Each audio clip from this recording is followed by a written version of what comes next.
ഏക civil code ബന്ധപ്പെട്ടുകൊണ്ട് നാട്ടുകാരോട് മുന്നറിയിപ്പ് കൊടുക്കണം, ആ വിഷയം കൃത്യമായിട്ട് പറയണമെന്ന് പിന്നെ നേതാക്കളുടെ എന്താ സംഭവം, എന്താ മുസ്ലിരെ പ്രശ്നമൊന്നുമില്ലല്ലോ.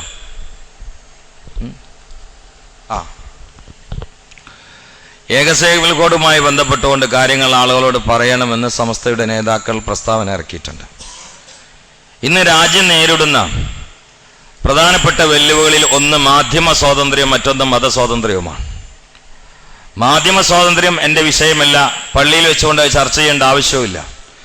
എന്നാലും അള്ളാഹു സ്വസ്ഥമായും സ്വതന്ത്രമായും നാടിനു വേണ്ടി സേവനം നടത്താൻ എല്ലാ ആളുകൾക്കും അവസരമൊരുക്കട്ടെ എന്ന് ദുആ ചെയ്ത് ആ വിഷയം അവസാനിപ്പിക്കുക.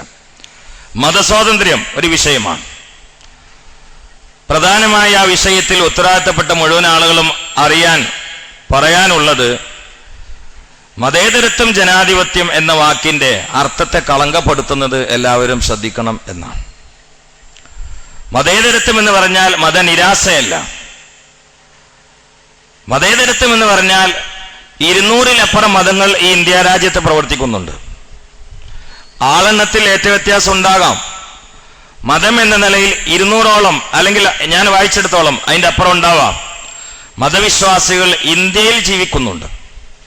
പ്രധാനമായും ഹിന്ദു സഹോദരന്മാർ, മുസ്ലിം വിശ്വാസികൾ, ക്രൈസ്തവർ, അല്ലാത്ത ഒരുപാട് മതങ്ങളുണ്ട്. ഇവരുടെയൊക്കെ മതങ്ങളുടെ വിശ്വാസവും കാഴ്ചപ്പാടും ആചാരാനുഷ്ഠാന മുറകളും ആത്മനിഷ്ഠയോടെ നിർവഹിക്കാൻ ഭരണാധികാരികൾ ആരായാലും മാറി മാറി വന്നാലും ഇവർക്ക് സ്വാതന്ത്ര്യം കൊടുക്കുക, അതാണ് നമ്മുടെ കീഴ്വഴക്കം. നാട്ടു നടപ്പും പാരമ്പര്യവും അതാണ്. മതേതരത്വം എന്ന വാക്കിന്റെ യഥാർത്ഥ ഉദ്ദേശ്യവും അതാണ്. പക്ഷെ ഏതെങ്കിലും ഒരു വിഭാഗം ഭരണാധികൾ കയറി വന്നുകൊണ്ട് ഈ മതേതരത്വം എന്ന വാക്കിനെ ദുർവ്യാഖ്യാനം ചെയ്തുകൊണ്ട് പാരമ്പര്യമായി കാത്തുസൂക്ഷിച്ച സ്വാസ്ഥ്യതയെയും സമാധാനത്തെയും വിശാല മനസ്കതയും സ്വാതന്ത്ര്യത്തെയും നിഷേധിക്കുക എന്ന് പറഞ്ഞാൽ അത് ഭരണഘടനയുടെ യഥാർത്ഥമായിട്ടുള്ള അവസ്ഥയെ പിച്ചിച്ചീന്തലും അതിന്റെ കടക്ക് കത്തിവെക്കലുമാണ്.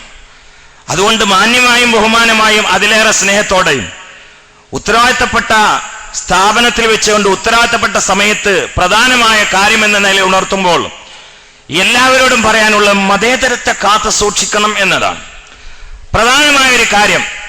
ഇതിൽ പല ആളുകളും പ്രത്യേകിച്ച് ലാക്കാക്കുന്നത് മുസ്ലിമീങ്ങളെയാണ്. എന്നാണ് അതിന്റെ പിറകിലൊന്ന് കൃത്യമായിട്ട് അറിഞ്ഞൂടാ. എന്നാലും ഒരു കാര്യം, ഇസ്ലാമിക നിയമങ്ങൾ എന്ന് പറഞ്ഞാൽ അത് മനുഷ്യനിർമ്മിതമല്ല, അതുകൊണ്ട് മാറ്റാൻ കഴിയില്ല. ദീൻ എന്നത് അള്ളാഹുവിൻ്റെതാണ്. ഇന്നമദ്ദീനു ഇൻദല്ലാഹിൽ ഇസ്ലാം, അള്ളാഹുവിന്റെ സംവിധാനമാണ്. മനുഷ്യ രക്ഷപ്പെടാൻ വേണ്ടി സൃഷ്ടാവ് സംവിധാനിച്ചതാണ് ദീൻ. ഇവിടെ ചില ആളുകൾ ധരിച്ചതുപോലെയുണ്ട്, ഇസ്ലാം എന്ന് പറഞ്ഞാൽ പെണ്ണുകെട്ടലും തലാക്കല്ലലും ഒന്നിലധികം ഭാര്യമാരെ സ്വീകരിക്കലും, അത് മാത്രമാണ് പ്രധാനപ്പെട്ട ചർച്ച. ഇതാണ് ദീൻ എന്നാണ് ഇപ്പൊ എല്ലാവരും മനസ്സിലാക്കിയത്. ഒരു കാര്യം എല്ലാവരോടും ചോദിക്കട്ടെ, അദ്ദീൻ എന്നതിനെ കുറിച്ച് നിങ്ങൾ പഠിക്കണം. അതിൽ അഖീദയുണ്ട്, അതിൽ ഫിഖ്ഹുണ്ട്, അതിൽ തസൗഫ് ഉണ്ട്. ഒരു കുഞ്ഞുമാൻ ഈ ഭൂമിയിലേക്ക് പറക്കുമ്പോൾ അവന്റെ ചരിത്രത്തിൽ പറഞ്ഞു കൊടുക്കുന്നത് എന്താ? അല്ലാഹു അക്ബർ, അല്ലാഹു അക്ബർ. അത് അഖീദയാണ്. പിന്നെ അവിടെ നിന്ന് ഒരുപാട് വാചകങ്ങൾ അഖീദയാണ്.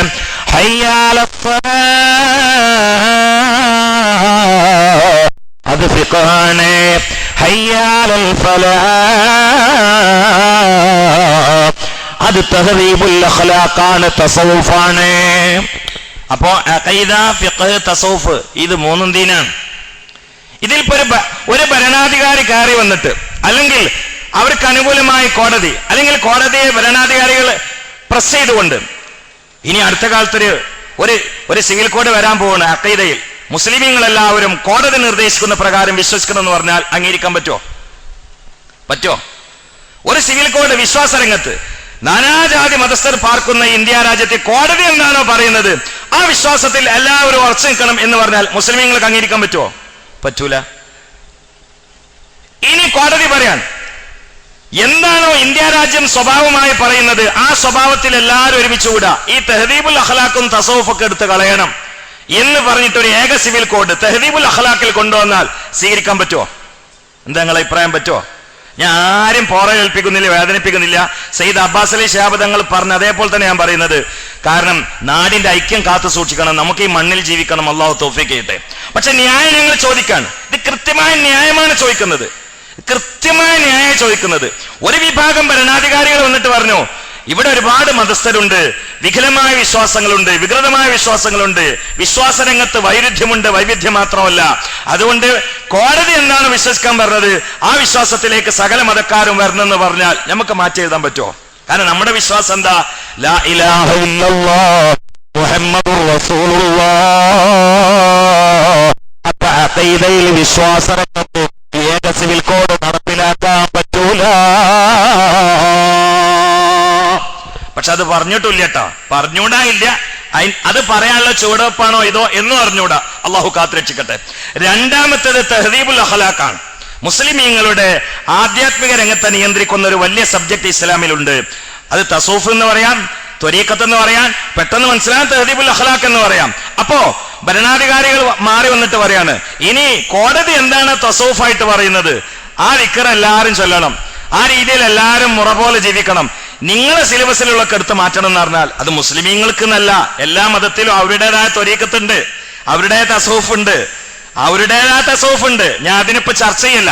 അപ്പൊ മുസ്ലിമീങ്ങളുടെ തസൂഫ് അത് കോടതി പറയും പോലെ ആകണമെന്ന് പറഞ്ഞാൽ അംഗീകരിക്കാൻ പറ്റുമോ? അതന്നല്ലേ ഫിഖ്ഹും. ഫിഖ് മാത്രം കോടതി പറയും പോലെ അംഗീകരിക്കണം എന്ന് പറഞ്ഞാൽ അത് വിരോധാഭാസമല്ലേ? ഇവിടെ ചർച്ച നീ അവിടെ നമ്മൾ മനസ്സിലാക്കണം. ഫിഖ്ഹിലും 4 വിഭാഗമുണ്ട്. 1 ഇബാദാത്ത്, 2 മുആമലാത്ത്, 3 മുനാക്കഹാത്ത്, 4 ജിനായാത്ത്. എല്ലാരും മനസ്സിലാക്കാൻ വേണ്ടി ഞാൻ പറയാം. 1 ഇബാദാത്ത്, 2 മുആമലാത്ത്, ഞാൻ പറഞ്ഞുതരാം, 3 മുനാക്കഹാത്ത്, 4 ജിനായാത്ത്. ഇത് 4 ഫിഖ്. അതിലിപ്പോ കോടതി പറയാണ് ഇബാദത്ത് എന്ന് പറഞ്ഞാൽ നിസ്കാരം, നോമ്പ്, ഹജ്ജ്, സക്കാത്ത്, ഇതൊക്കെ ഫിഖാണ്, എങ്ങനെ നിർവഹിക്കണം. അവിടെ കോടതി പറയാണ് അത് കോടതി പറയുമ്പോൾ ഹജ്ജ് നിർവഹിക്കണം എന്ന് പറഞ്ഞാൽ സമയം അംഗീകരിക്കാൻ പറ്റുമോ? കൃത്യമായിട്ട് ഞങ്ങൾ ചോദിക്കണം. കോടതി പറയുമ്പോൾ ഹജ്ജ് നിർവഹിക്കണം, കോടതി പറയുമ്പോൾ സക്കാത്ത് കൊടുക്കണം, കോടതി പറയുമ്പോൾ നിസ്കാരം മുറ പോലെ നിർവഹിക്കണം, കോടതി പറയുന്ന മാസത്തിൽ റമളാൻ മാസം ചിലപ്പോൾ അത്യസ്തമായ ചൂടാണ്, അതുകൊണ്ട് മുസ്ലിമീങ്ങൾക്ക് നോമ്പ് നോക്കാൻ പ്രയാസമാണ്, അതുകൊണ്ട് റമളാനിൽ 30 ദിവസം രാവിലെ മുതൽ മഗ്രിബ് വരെ നോമ്പ് നോൽക്കണമെന്ന അവസ്ഥ ഒഴിവാക്കിയിട്ട് കോടതി നിർണയിക്കുന്നതായ മാസത്തില്, കോടതി നിർണയിക്കുന്നതായ സ്വഭാവത്തില് ആളുകളുടെ സംരക്ഷണത്തിന് വേണ്ടി മുസ്ലിമീങ്ങൾ നോമ്പ് നോൽക്കേണ്ടതാണ് എന്ന് കോടതി പറഞ്ഞാൽ അംഗീകരിക്കാൻ പറ്റുമോ? എന്താ നിങ്ങളുടെ അഭിപ്രായം? പറ്റുമോ? അത് ഫിഖാണ്, അത് ഫിഖാണ്. എന്നിട്ട് ഒരു സർവേ നടത്താം. എന്താ മുസ്ലിമീങ്ങളിൽ ഈ നോമ്പോക്കാനൊന്നും ആഗ്രഹിക്കാത്ത കുറെ കുടിയന്മാരും ഒക്കെ ഉണ്ട്, അവരോട് ഇങ്ങനെ സർവേ എടുത്താ നിങ്ങളെ അഭിപ്രായം എന്താണ്? സമയം മാറ്റല്ലേ, സമയം മാറ്റല്ലേ, സമയം മാറ്റല്ലേ. എല്ലാരും പറയും സമയമല്ല, നോമ്പനാണ്ട് മാറ്റിക്കാളുന്നു. അപ്പൊ പറയാം ഞങ്ങൾ നറുക്കെടുപ്പെടുത്തിരിക്കുന്നു, ഇനി മാറ്റാൻ പോവാണ്. ഇതൊക്കെ ബുദ്ധിപരാണോ? ഞങ്ങൾ ചോദ്യത്തിന് മറുപടി വേണം, ഞഞ്ഞം പറയരുത്, ചോദ്യത്തിന് മറുപടി വേണം. അപ്പൊ അടുത്ത കാലത്ത് കോടതി വന്നിട്ട് പറയാ നീ കോടതി പറയുന്ന മാസത്തിൽ നോമ്പ് നോൽക്കണം, കോടതി പറയുന്ന രൂപത്തിൽ ആ സമയത്തിലേക്ക് ചുരുക്കിയിട്ട് നോമ്പെക്കണം എന്ന് പറഞ്ഞാൽ അംഗീകരിക്കാൻ പറ്റൂല, അംഗീകരിക്കാൻ പറ്റൂല. അതുപോലെ കോടതി പറഞ്ഞിട്ട് പറയാം പിന്നെ ഹജ്ജ് ചെയ്യാൻ വേണ്ടി മക്കത്തേക്ക് പോകുന്നുള്ള കുറച്ച് പ്രയാസമാണ്, അതുകൊണ്ട് ഡൽഹിയിൽ ഒരു വലിയ കാബ ഉണ്ടാക്കി വെച്ചിട്ടുണ്ട്, ഒരു 3-3.5 ലക്ഷമാണ് കൂടി പോകുന്നത്. മാത്രമല്ല അതിൽ ഒരുപാട് ചൂഷണം ഉണ്ട് എന്ന് പറയുന്നു, എനിക്ക് അറിഞ്ഞൂടാ.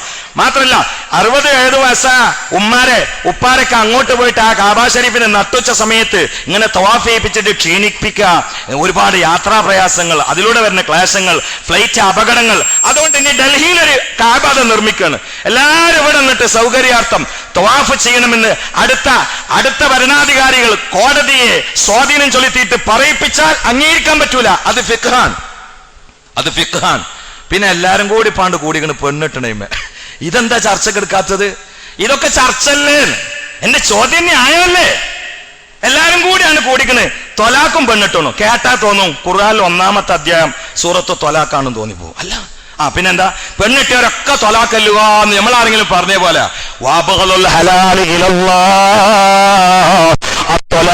എന്ന് പഠിപ്പിക്കുന്നവരാണ് ഭരണാധികാരികളെ മുസ്ലിമീങ്ങൾ.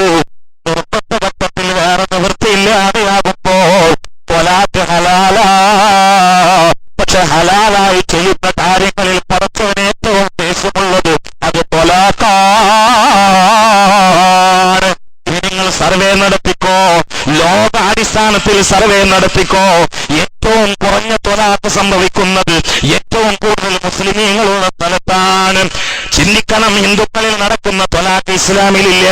ക്രിസ്ത്യാനികൾ ത്വലാഖ് ചൊല്ലും പോലെ മുസ്ലിമീങ്ങൾ ചൊല്ലുന്നില്ല.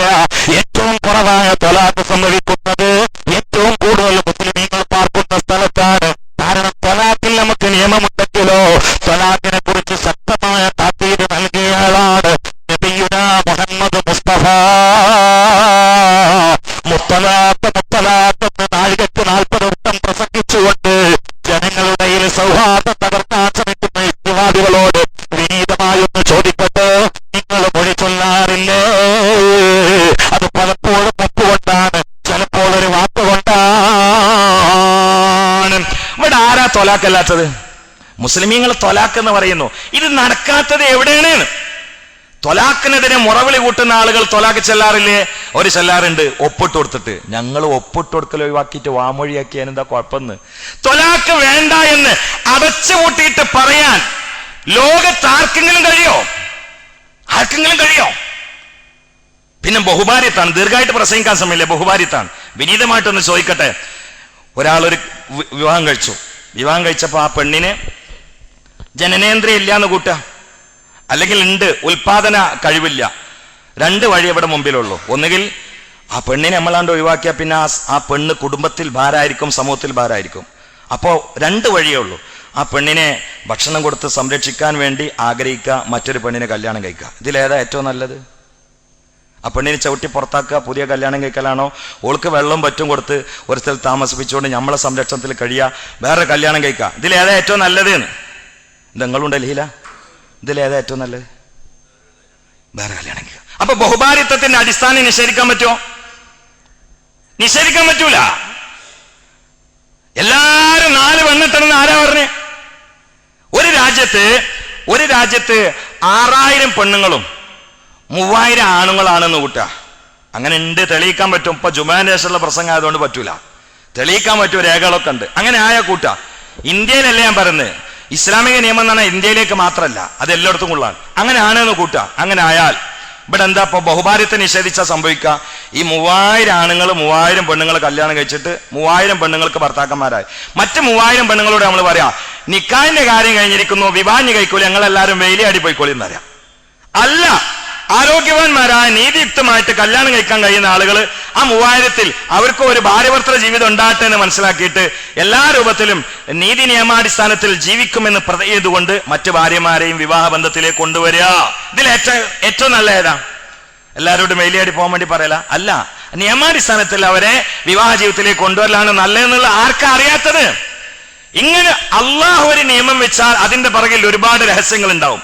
അപ്പോ ഇനി ഏതെങ്കിലും ഒരു നാട്ടില് 6000 ആണുങ്ങളും 3000 പെണ്ണുങ്ങളായാൽ ആ വിധി അങ്ങോട്ടും ബാധകാവൂലെന്ന്. അത് ഞാൻ നേരത്തെ മറുപടി പറഞ്ഞിട്ടുണ്ട്. ബാധകാവൂല. എന്തുകൊണ്ട്? ഞാൻ ഒന്നിലധികം ഭാര്യമാരെ കല്യാണം കഴിച്ചാൽ ആ ഭാര്യമാരിലൂടെ ഉണ്ടാകുന്ന കുട്ടികൾക്കൊക്കെ വാപ്പയെ അടയാളപ്പെടുത്താൻ കഴിയും. എല്ലാവർക്കും പറയാം. ഇപ്പൊ എനിക്ക് ഒരു 2 ഭാര്യമാരുണ്ടെന്ന് കൂട്ടാ, ഉദാഹരണം കേട്ടോ. ആ 2 ഭാര്യമാരുടെയും കുട്ടികൾ ഉണ്ടായാൽ ഈ കുട്ടികളോട് ഒരാൾ വെച്ചു എന്റെ വാപ്പാറയെന്ന് വെച്ചാൽ അവർക്ക് പറയാം ജലീൽ റഹ്മാനാണ്, ജലീൽ റഹ്മാനിയാന്ന് പറയാം. നേരെ മറിച്ച് ഒരു ഭാര്യ 2 ഭർത്താക്കന്മാരെ സ്വീകരിച്ചാൽ ഈ 2 ഭർത്താക്കന്മാരിലൂടെ ഉണ്ടായ കുട്ടികളോട് പുറത്തുനിന്ന് ആരെങ്കിലും ചോദിച്ചു എന്റെ വാപ്പാരാ, എന്റെ വാപ്പ ജലീൽ റഹ്മാൻ ഞാനും മാമുട്ടി വയസ്സാനും സാധ്യതയുണ്ടെന്ന് പറയും. കാരണം ഒറ്റ വണ്ടി 2 ഡ്രൈവർമാരുമാണ്. വാപ്പാനെ തീരുമാനാവില്ല. ഇയാതി വിഡ്ഢിത്തറിഞ്ഞ് പറയാൻ നിൽക്കരുത്. നിങ്ങൾ ഓരോ ചോദ്യം അങ്ങോട്ട് ചോദിക്കും, എന്നിട്ട് നിങ്ങൾ ഇങ്ങനെ ഉറങ്ങുക, അതിന് ആർക്കും മറുപടി അറിയാൻ കഴിയില്ലാന്ന്. ഇതിനൊക്കെ നേരത്തെ മറുപടി പഠിച്ചിട്ട് ആ പ്രസംഗത്തിലേക്ക് ഞങ്ങൾ ഇറങ്ങിയത്. അതുകൊണ്ട് അള്ളാന്റെ ദീന്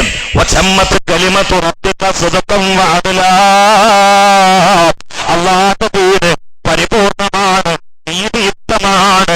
ഏത് നിഷ്പക്ഷമതികളും ഒരു നോക്ക് ചിന്തിച്ചാൽ അത് ശരിയാണെന്ന് പറഞ്ഞ് പൂജിക്കുന്ന ആശയങ്ങളെ ദീനിലുള്ളൂ. ഇതിനെതിരെ ഏത് കോടതി വന്നാലും ഏത് ഭരണം മാറി വന്നാലും ഇത് ഒരു മനുഷ്യൻ പാറപ്പുറത്ത് കയറിയിട്ട് ചിന്തിച്ചുണ്ടാക്കിയ നിയമാവലികളല്ല. ഇത് ആകാശ ലോകത്തിൽ നിന്ന് ഖലിഖായ റബ്ബ് നിയമിച്ച നിയമങ്ങളാണ്. അതുകൊണ്ട് തൊട്ടുകളിക്കാൻ ഭരണാധികാരികളെ രംഗത്ത് വരരുത് എന്ന് താണുകേണ ബഹുമാനത്തോട് അതിലേറെ സ്നേഹത്തോടെ ഉണർത്തുകയാണ്. കോടതി അത് പറയരുത് എന്ന് ഞങ്ങൾ പറയുകയാണ്. അല്ലാഹു സകല മതവിഭാഗത്തിനും പ്രിയപ്പെട്ട ഹിന്ദു സഹോദരന്മാർ അവരുടെ രൂപത്തിൽ ജീവിക്കട്ടെ, ക്രിസ്ത്യാനികൾ അവരുടെ രൂപത്തിൽ ജീവിക്കട്ടെ, മുസ്ലിമീങ്ങൾ അവരുടെ രൂപത്തിൽ